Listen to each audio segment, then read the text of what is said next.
Hello duelists. In this video we will discuss Yu-Gi-Oh as a whole, not just the TCG, OCG, or Master Duel.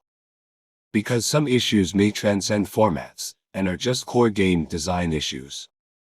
And even if you say that the TCG has fixed some problems that Master Duel still has, they are fixing issues while creating new ones, leaving us in a vicious circle of believing that the next format will be less broken. Even if Yu-Gi-Oh as a whole right now is successful, the game is not reaching out to the entire pool of players it could draw from. Let's take for example how in Master Duel the game started with around 250,000 players. Even friends of mine who haven't touched the TCG for more than 10 years have at least tried it again. They gave the game another chance. And here we are nowadays with around 40,000 players peak and with me barely knowing anyone who still plays the game. The same can be said for the Twitch viewership. Yu-Gi-Oh was one of the most played and viewed games, but right now it's like at the bottom of the list. Viewers lose interest fast when so many cards are played in such a short time, leaving them barely any time to understand what is going on. Compare Yu-Gi-Oh to how easy it is to watch and follow other card games. Why is that? Why can't this game tap into its entire potential fanbase? I've asked many Yu-Gi-Oh TCG players and some say floodgates, some say combo decks with extremely long turns or just having to draw a specific card like Dark Ruler no more so you can even start playing. Let's start talking about combo decks. Combo decks can be very fun and feel empowering to play, but Yu-Gi-Oh doesn't have a lot of costs to gain card advantage, therefore, they can generate card advantage almost endlessly. In the past there were combo decks. But longer combos were interesting to watch because they were rare. Having to wait around 8 minutes just for the first turn, considering that you have to play 3 games in 45 minutes to win a match, is crazy from my point of view. Also, you need time to think out your moves when presented with a board full of interactions. You need time for siding out cards between matches, pile shuffle and all that. It creates so many toxic scenarios, leaving the person who won the dice roll in most cases to be able to burn you in game 3 for some damage and win in time with very little chance for interaction. As well as consider the fact that the person who won the dice roll and went first already have an advantage because going first is way too strong in this game unless you draw some insane going second card. And having to rely on sheer luck in order to even do anything is not a great design for a competitive game. In the OCG and Master Duel, they have max C to stop combo decks.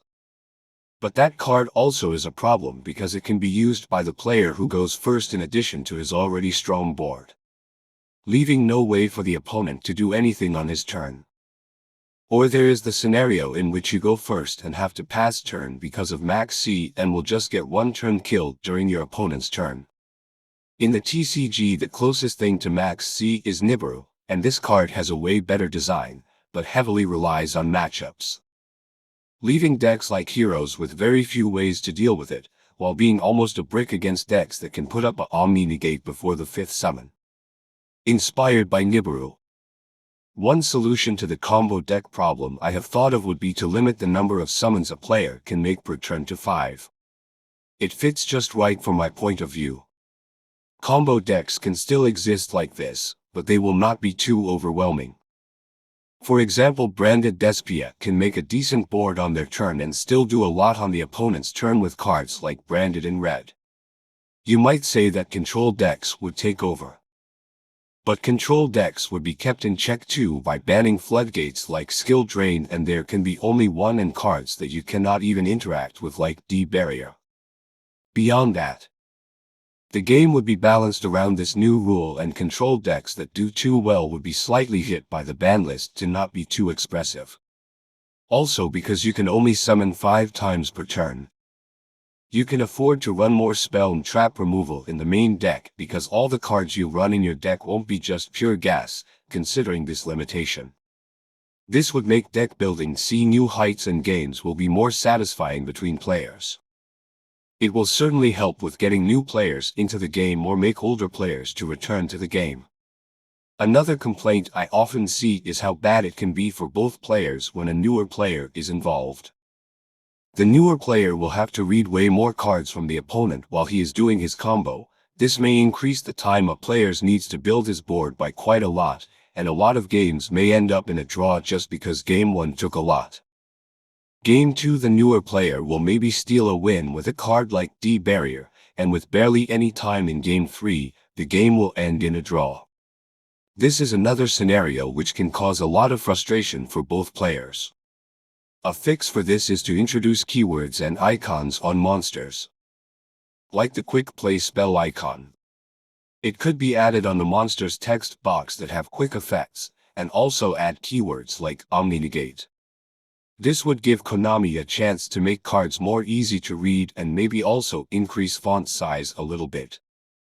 Another major issue of Yu-Gi-Oh! Are floodgates and cards that you can't interact with, like the gimmick puppet lock-in branded.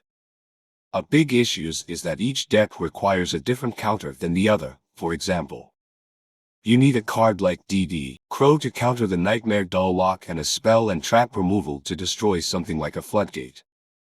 Two things that you need to precisely draw that exact card that fits the scenario. This adds a luck factor to Yu-Gi-Oh! That is beyond just drawing a weak hand or drawing a strong hand. It's drawing a playable hand that also has the exact counter for you to even be able to play. Cards like this should not exist in the game. You should have the possibility to break a board in your deck's engine. Konami should stop printing cards like these. Also, even cards like D Barrier that you can't even interact with are very bad for the game if you play the wrong deck. Another example is Eradicator Virus. It can be a complete blowout against a lot of decks. And you can't just play around it with better deck building like some players say. What? Are you gonna stop running spell cards? Even if there is a very small chance to draw an entire hand of spells, even if you lose 3 from your hand, it can still cost you the game. A competitive game should not even have a 1% chance of losing instantly because a card like Eradicator. These are my views on how the game is and how the game could improve. If you disagree, comment down below why.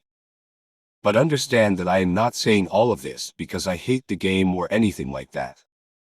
I have played this game since it came out, and I am making a video like this because I care for the game and want to see if other people share my views, and hopefully if we all are more vocal about the issues with the game, Konami will start listening more. Like and subscribe for more videos like this. Have fun, duelists.